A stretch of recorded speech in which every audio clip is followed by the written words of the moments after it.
Hi guys, so in this video I'll be taking you guys with me to Kibale Forest Camp, which is about 6 hours I would say from Kampala. It's owned by Nature Lodges and obviously it's in Kibale. So when we got there, the staff came out to help us. They were very kind, they were very polite, and I did like that about them. I feel like the staff from Nature Lodges are very friendly. They make you feel at home. So in this video we'll mainly talk about what is at the camp, what the rooms look like.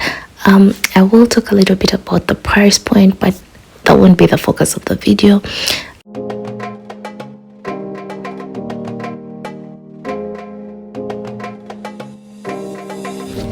Hello. Now, something to note about Nature Lodges is that everything is eco-friendly. They do not interfere with the nature. So you'll be seeing a lot of green, a lot of freshness, a lot of everything. So when you walk through from the parking through the main walkway, this is what you see, like the little bit of the grass thatched building, which is the restaurant.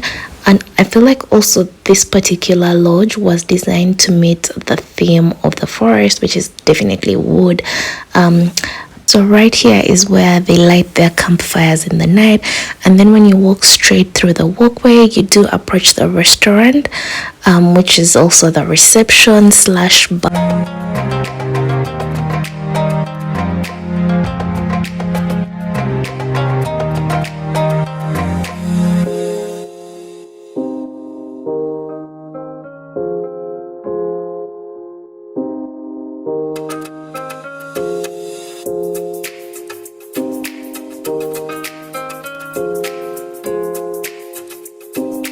So at the reception, they did take our temperatures because COVID, and they also offer you a glass of juice on arrival, which I think is quite refreshing and necessary.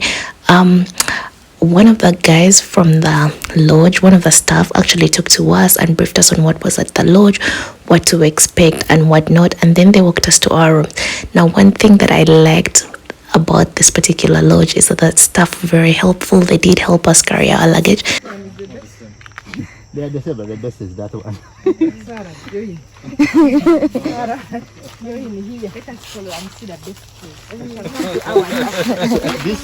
No, this one is very not the best.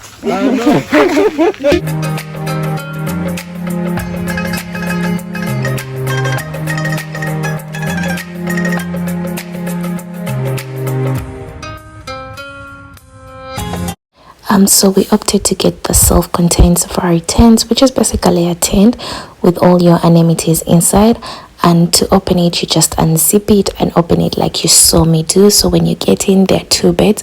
You do have the option to ask for 1 large bed, but my friend and I didn't need that, so we opted to get 2 beds instead. I highly recommend that you ask for an extra cover. It comes at no cost. This place is freezing cold, obviously because it's in the middle of a rainforest, so no surprise there. So when you move around, the rooms have like these little storage cabins. I'm not sure if they're cabins, they're just like 2 pieces of storage space on either side of the rooms, and the rooms have these like beautiful stones along the walls. So these are the charging points. We have 3 charging points. One is here, and there's one behind that small table, and one on the other end. And keep them closed or open depending on the privacy you want. Privacy from who? The baboons. This can be rolled down. Still, if you want some privacy, you roll it down. If you want to have the view, you can keep it open. Keep this closed because of mosquitoes, especially in the evening hours. Unless you're not afraid of the mosquitoes, then you can leave them wide open. So right in the center behind the beds is where your sink is, with a bathroom mirror and some diffusers. These were the sweetest smelling diffusers, and 2 glasses. Now I do not know why they offer us glasses, because they do not put water in their rooms. So when I step back, you'll be able to see these beautiful mahogany brown stones. They're stones, but they're in the mahogany color, and I feel like this place was so cute for pictures and boomerangs, and you know, I just had to drop that in for you. So at either sides of the mirror, you do have your toilet with these wooden ventilators. Now the toilets do come with toiletries, just in case you need to clean it yourself or anything like that. And then right opposite the toilet, You do have your bathroom shower. You do have a shower. The rooms didn't contain a bathroom, they just contained a shower. So when you get in there, there's a shower curtain, and when you draw it away, you do see your shower with a rainfall shower head. Now the water here actually warms up real quick, and right opposite the shower is this cloth rack that you can use to hang your towels or your sponges like we did. So that's pretty much all there is inside the room. I think they have quite the ambience, and right outside the room you do get a balcony with 2 sofas on either side of the tent.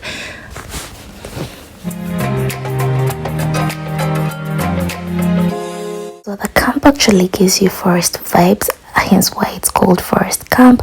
And right at the center of the camp is this gigantic restaurant slash bar thingy. So what actually happens here is you do have your meals upstairs if you want to. I say if you want to, very selectively. That's where the restaurant is, but you do have the option to have your meals either in your room or by the campfire like we did. And then right outside the restaurant there's like a general bathroom or toilet. The camp also came with some dogs. Yeah, there were dogs. The dogs were quite friendly.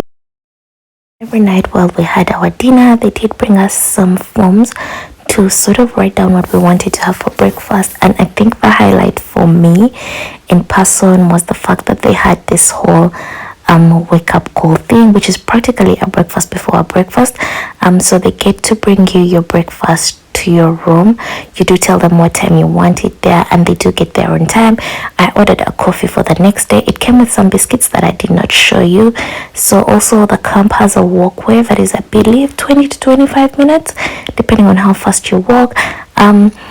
You're practically taking a walk in the forest, so you might run into some monkeys. No chimpanzees, no strange wild animals. They're just a couple of friendly monkeys, and you get to see like all around the camp and the other safari tents. Also, one thing I want to say is they do have non-self-contained tents. I believe they go for $35 per person, which also come with like a general bathroom and sink with running water for you to use the amenities when you need to. They're not so far from the rooms, they're quite close, so you might want to look into that if you want to. So the walkway actually goes all around the camp, and on this particular day my mom took my friend and I for the walk because we were so scared to take the walk the previous day. Now the campfire was also a big highlight. We always chose to have our meals by the campfire. The staff was so kind, they did not stress us, they just brought out the meals to us, and the dogs kept us company. They did share some of our food with us, they did not take it forcefully, we gave it to them. So you do also have the option to get like a breakfast after your wake up call. We actually had to write down our eggs orders and I think fruit and toast, something like that, and bacon and whatnot. The tables come preset with some cereal, milk and tea, so you just get to pick a few things of the menu that you would like. Now getting back to price point, at the time that we went to this camp, Nature Lodges was actually having a discount, I believe, to promote tourism. Not quite sure of my theory though, but because of COVID, I do believe that the tourism sector was affected, and definitely lowering the prices would attract more tourists. Now, I believe the normal safari tents do go for $90 for bed and breakfast per person. They do like to charge per person. I'm not quite sure why, but I'm not mad at that because I feel like their prices are worth the services. And yeah, so I don't know what deals they have at the moment, but you do have the option to pay for bed and breakfast or to pay for half board, which means you get just one meal or full board. We always opted to pay for bed and breakfast and just pay for the meals at the facility, just because sometimes we didn't feel like eating food, or we would come back from wherever and we had eaten. So yeah, that's pretty much it, guys. Thank you for watching. Would I go back here? Definitely yes. So love and blessings. See you in the next one to show you what activities are in Kibale Forest.